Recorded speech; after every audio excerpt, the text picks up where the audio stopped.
Hi, everybody. Thank you so much for joining us here tonight. My name is Carolyn Tang Komet. I am better known as Mackenzie's mom. Mackenzie is in first grade with Ms. Perkins and Ms. Sullivan. So a shout out to all the first graders, and also a big hearty shishani to all of the teachers and the staff and the administrators who are taking such good care of our kids during this time. So thank you so much. Tonight, what we're going to do is we're going to celebrate Lunar New Year. A lot of people have asked me, well, why do you call it Lunar New Year? And it's because a whole bunch of different Asian cultures actually celebrate this holiday. So we have the Chinese, the Korean, the Vietnamese, they all celebrate this time. But the one thing that we share in common is that it's all about appreciating time with our family, with our friends, and with really good food. And so that's what we're going to do tonight. We have some students who are going to share stories and crafts. We also have some local business owners that are going to share some of their favorite dishes and some of their own traditions. And then we're also going to have a wonderful lion dance. So hopefully you will stick around and we'll go ahead and get started. It is February. Did you know February 12th is Chinese New Year? On Chinese New Year, we bring the family together and set off firecrackers and watch fireworks. I'm going to share with you the story of why we do this, the story of Nian. There is a monster in Chinese mythology named Nian.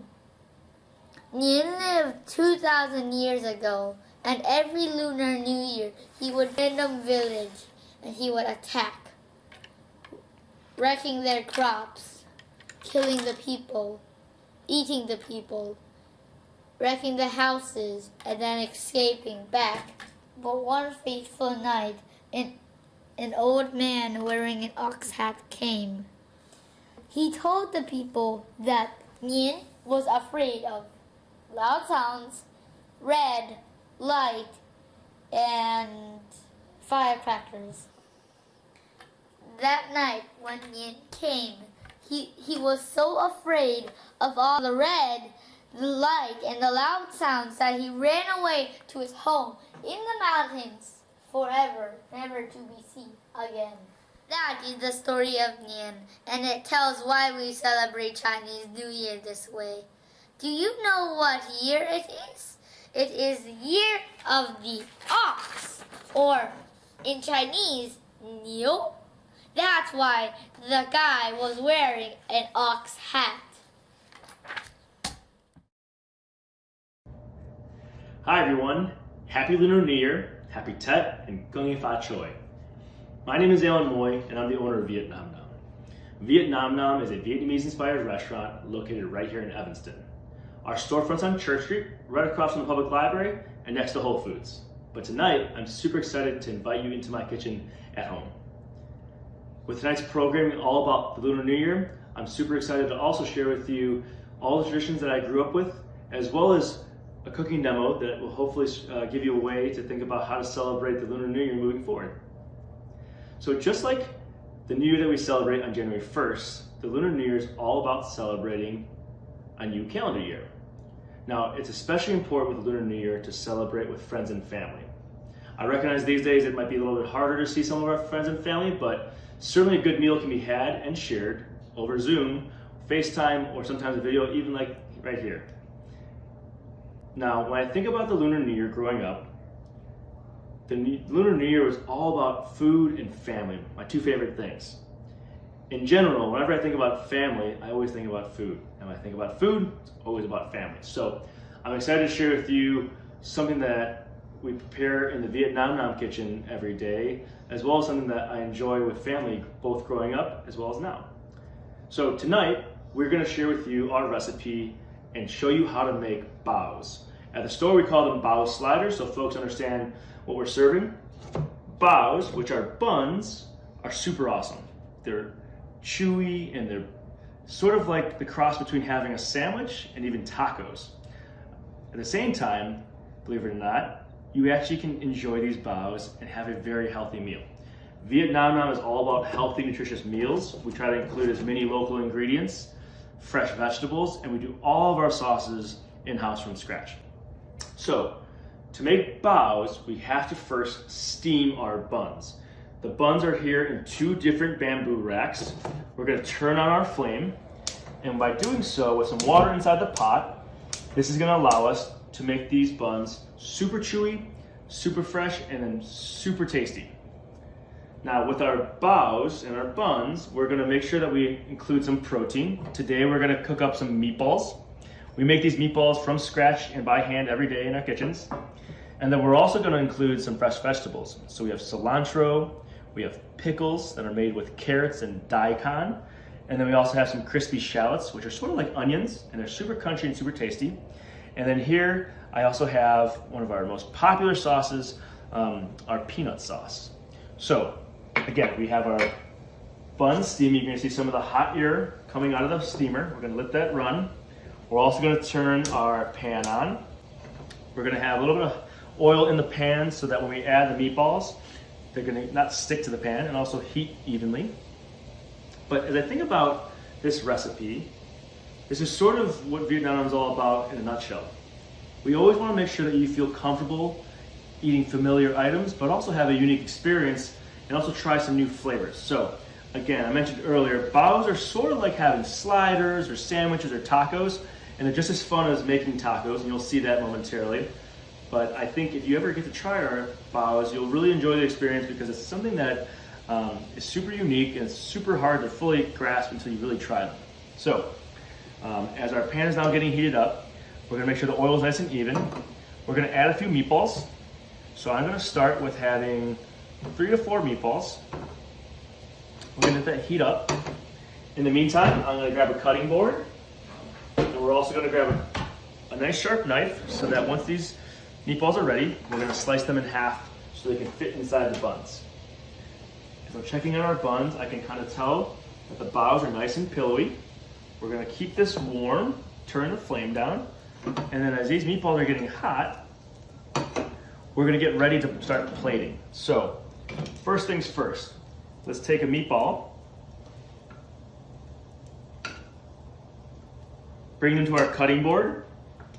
We're gonna get these sliced up so that they can fit into each of the baos.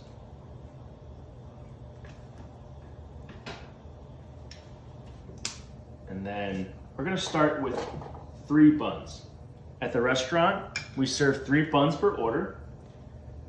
You'll find that eating 3 baos will be a plenty hearty meal, but like with the rest of our menu, everything's meant to be super hearty, but also light, refreshing, and nutritious. So, check this out. These baos are nice and soft. If you guys get to feel these soon, if you get to enjoy this meal soon, hopefully, you'll know exactly what I'm talking about. They're kind of like white, pillowy buns. Okay, so we're gonna add 2 pieces of meatball to each bao. You'll see that they fit nicely by cutting them in half. We're gonna next put our pickles on there. So think about when you have sandwiches. Sometimes you put dill pickles or bread and butter pickles into your sandwiches at home or at school. And this is a similar idea. It's nice and crunchy and it has a nice little kick of flavor. We're then gonna add some cilantro on top. Think of this as kind of like the way we add lettuce to sandwiches, okay?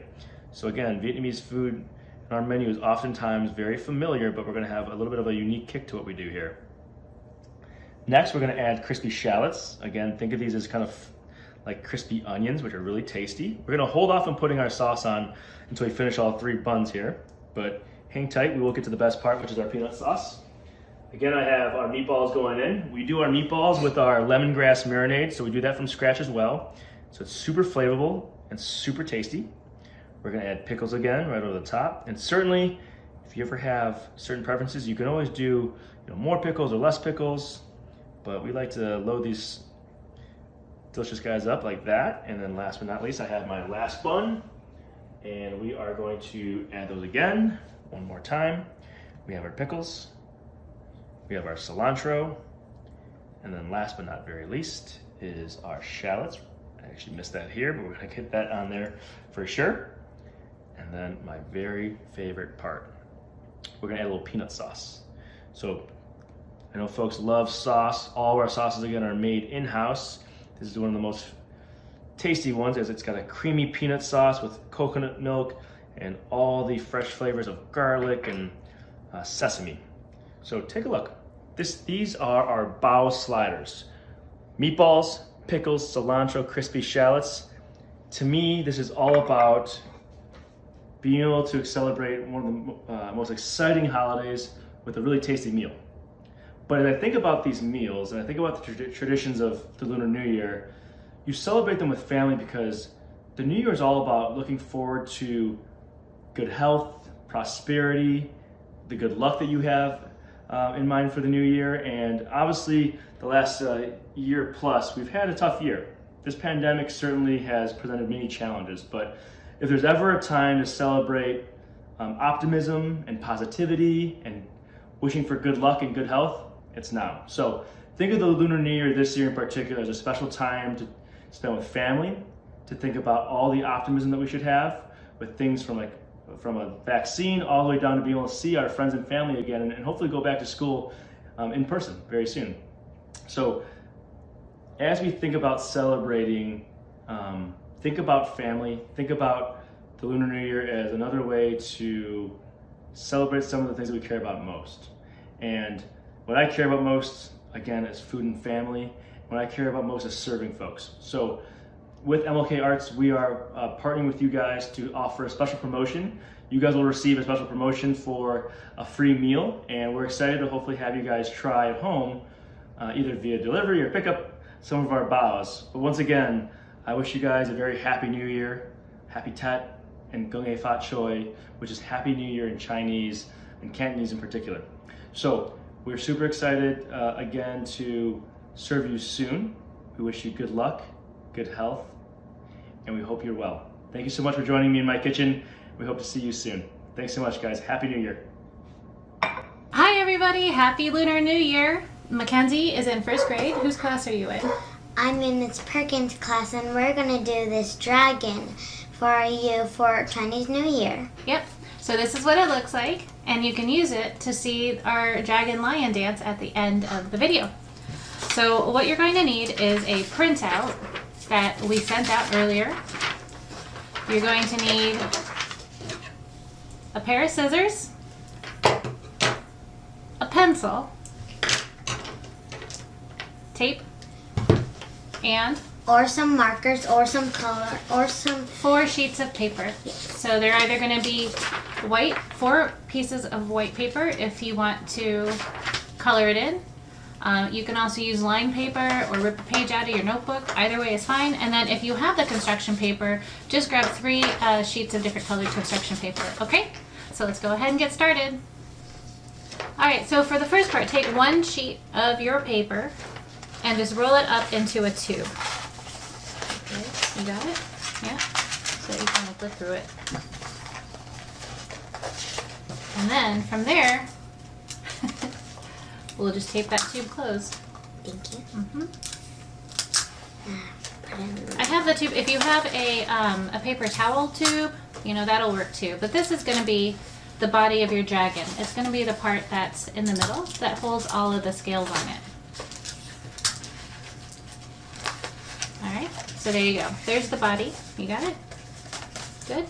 Alright. So next thing we're going to do, we're going to take all 3 pieces of the next piece of paper together and fold it in half lengthwise so it's a long rectangle.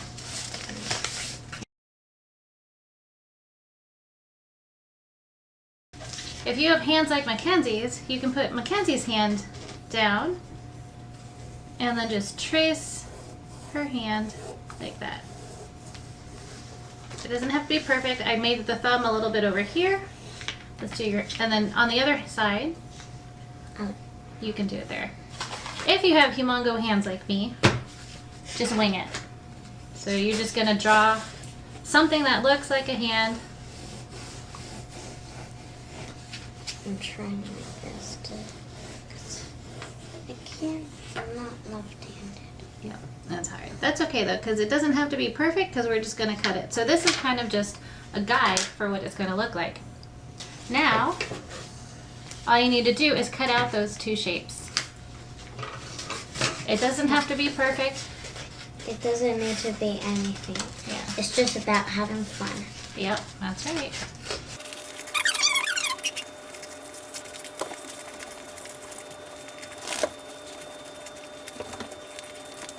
So, When you're done, you should have two things that look like this. You want to show yours? That look like little hands, right? Now what you can do, and this is kind of fun, is you can take all of your scraps and you can stuff them into your dragon thing. There you go.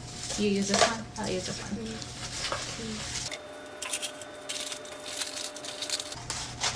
one. Okay, and then next what you need to do is just put a piece of tape right across the top. And it doesn't matter if your tube gets crumpled up at all. You're just closing it up. So now you have a tube that is stuffed with paper. All right, ready? All right. Yes. Now, if you have white paper, what we're going to do is we're going to open up your hands like this. Yep. And just cut in the middle. Yep.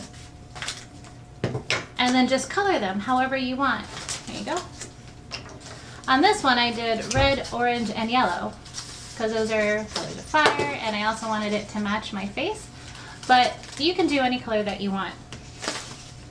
If you have just regular construction paper, you can add special little things to it or not. Do whatever you want. But while Kenzie colors in her hands, I'm going to start coloring in the face.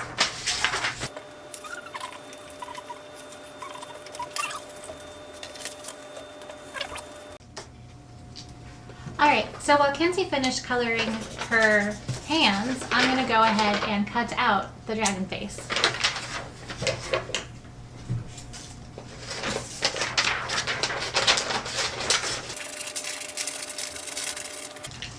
Okay, so now what we're going to do is we have all our parts, and Mackenzie's going to help show me all the parts. So now you should have a dragon head. Can you show the dragon head? You should have the body of the dragon. Show the tube. And you should have a whole bunch of hands that you either colored in or that you cut out of construction paper. Okay, so now what we're going to do is we're going to tape the hands onto the body of the dragon just using tape. So what you want to do is you want to tape one on one side. Let me show first, babe. You tape one on one side, then you go to the, oh actually, you know what? You gotta start at the bottom. Make sure you start at the bottom. So you take one of them, you put a piece of tape on it, and you tape it down at the bottom. You take another hand, you put a piece of tape on it, and you tape it to the bottom. So here, Kenzie, why don't you go ahead and start this. And then you're going to take another one, and you're going to tape it above the other hand. See that? And just tape it onto your tube. Alright, so here, why don't you go ahead and continue doing that.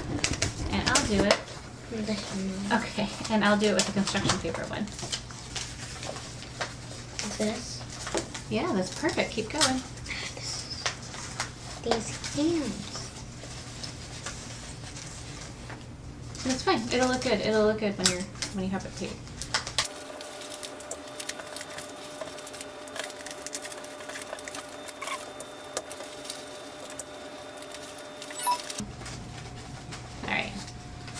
So now, you should have a tube and it should be covered with all of the dragon scales, right, Kenzie? Yep, I'm going to keep hers. Alright, and so she's still working on hers on taping it, so we're going to go ahead and continue using this one. So now all you have to do is take your dragon head and just take a bunch of Scotch tape, fold it in half so it's sticky on both sides, like that, and stick it on there. You want to do another one? Okay, got it.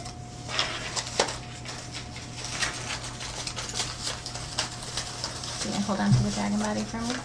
Perfect. So you remember how you put a piece of tape on the end of your dragon? Just go ahead and take your dragon with the sticky tape on it now and stick it to that tape.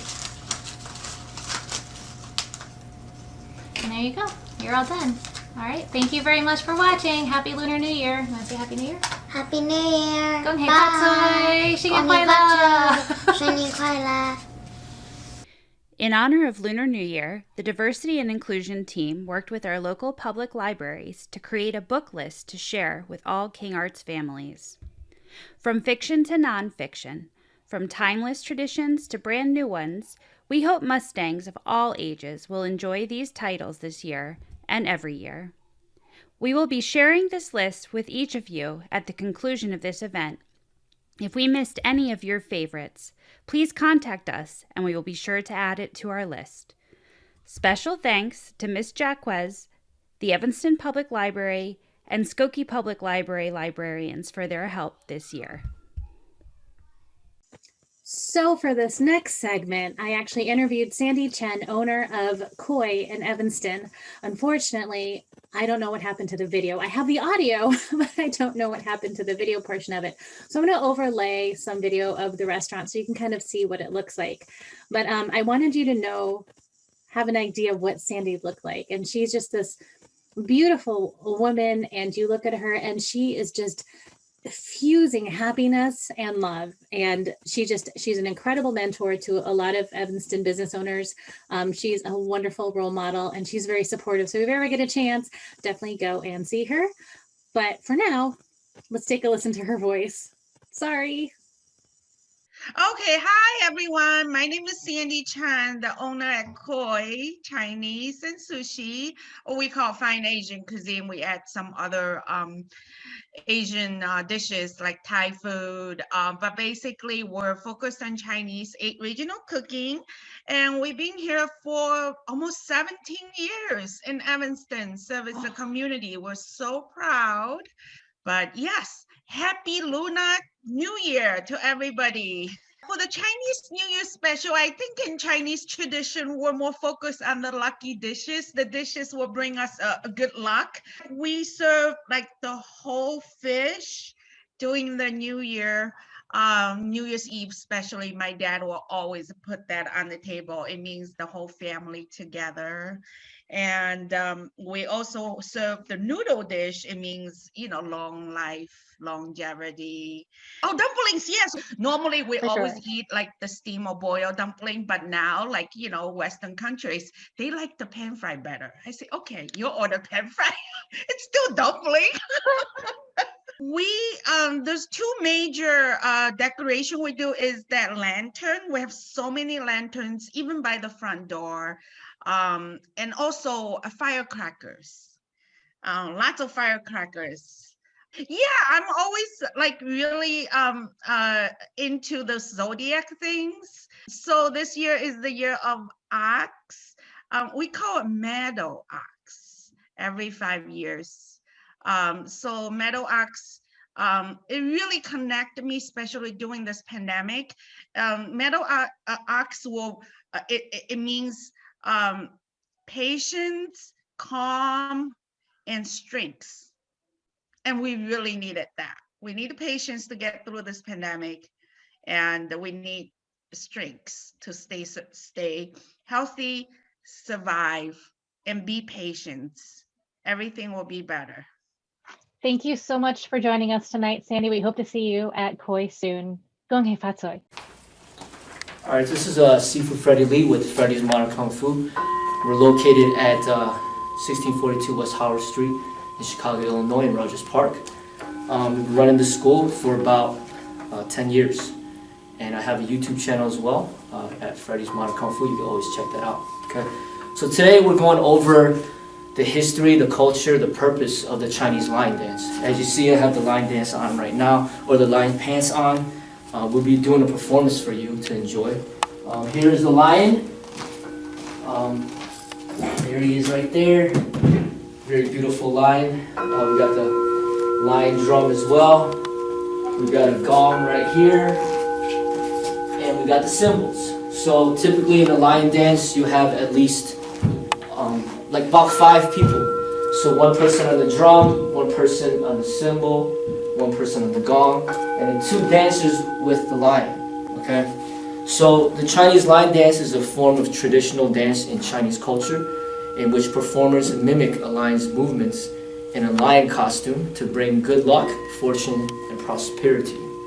It is seen as a representative part of the Chinese culture in many overseas Chinese communities.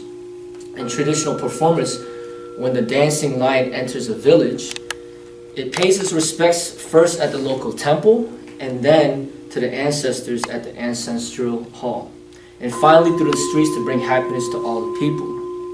The Cantonese way that you say lion dance is mo si. The lion dance is associated with Buddhism, and traditionally it was used to drive evil spirits away. The Chinese lion is used by schools with an established Kung Fu Sifu, which means teacher father in Cantonese.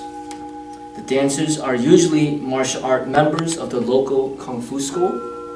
In general, it is seen that if the school has a capable troupe with many lions, it demonstrates the success of the school. The lion dance is usually performed during the Chinese New Year and other Chinese traditional, cultural, and religious festivals. It may also be performed at important occasions such as business openings, events, special celebrations, or wedding ceremonies, or may be used to honor special guests by the Chinese communities. Performances can be divided into civil and martial styles. The civil style emphasizes the character and mimics the behavior of the lion, while the martial style focuses on acrobatics and energetic movements. Chinese lion dance fundamental movements can be found in the Chinese martial arts. Each Kung Fu school would typically have a lion dance team, which incorporates 2 people dancing as the lion and 3 people playing the musical instruments, which include the lion drum, cymbals, and gong. There are specific stances that the lion will use, which are also the stances used in combat training in the martial arts. These stances include the horse stance, like this.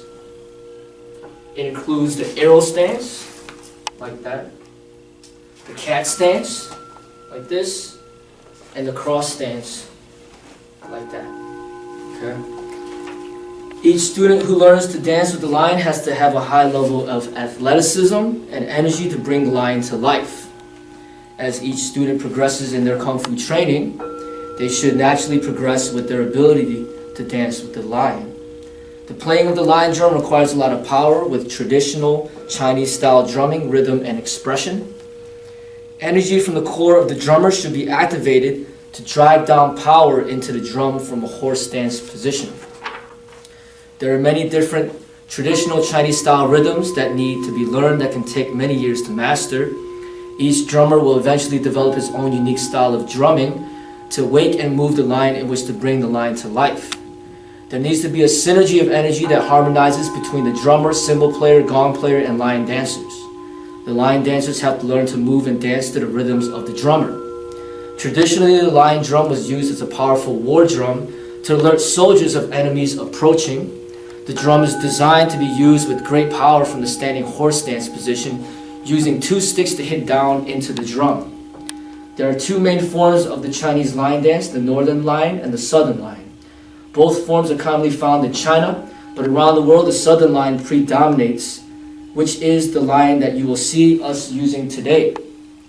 Other forms of lion dance exist around the world, but they consist of different styles of lions that are distinctly different than the southern lion, with different types of musical instruments used for its performance. It is the Chinese southern lion that has become the most famous and can even be found in many Chinese martial arts movies, including Enter the Dragon and Once Upon a Time in China. The lion dance has spread across the world due to the worldwide presence of Chinese communities in many countries. The dance has evolved considerably since the early days when it was performed as a skill part of the Chinese martial arts, and has grown into a more artistic art that takes into account the lion's expression and the natural movements, as well as the development of a more acrobatic style of performance.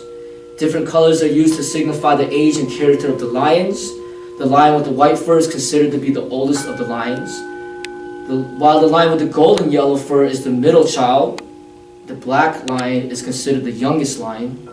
The colors also represent the character of the lion. The golden lion represents liveliness, the red lion courage, and the green lion friendship. Okay, so that's a little background about the lion dance, okay? So we're going to go ahead and give you a nice performance.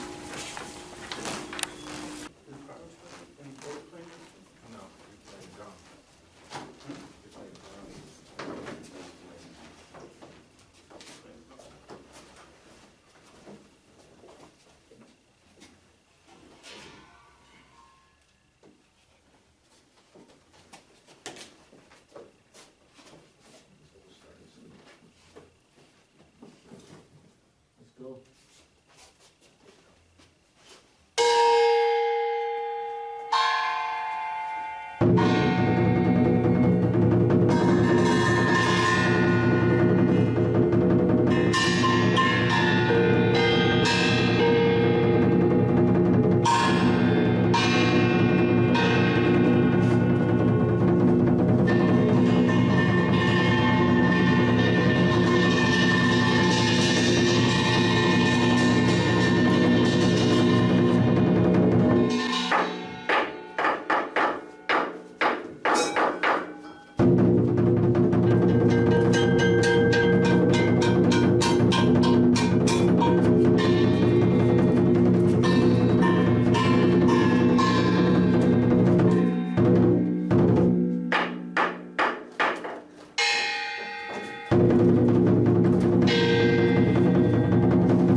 Thanks, guys. I hope you had fun watching the lion dance. I love you and Happy New Year!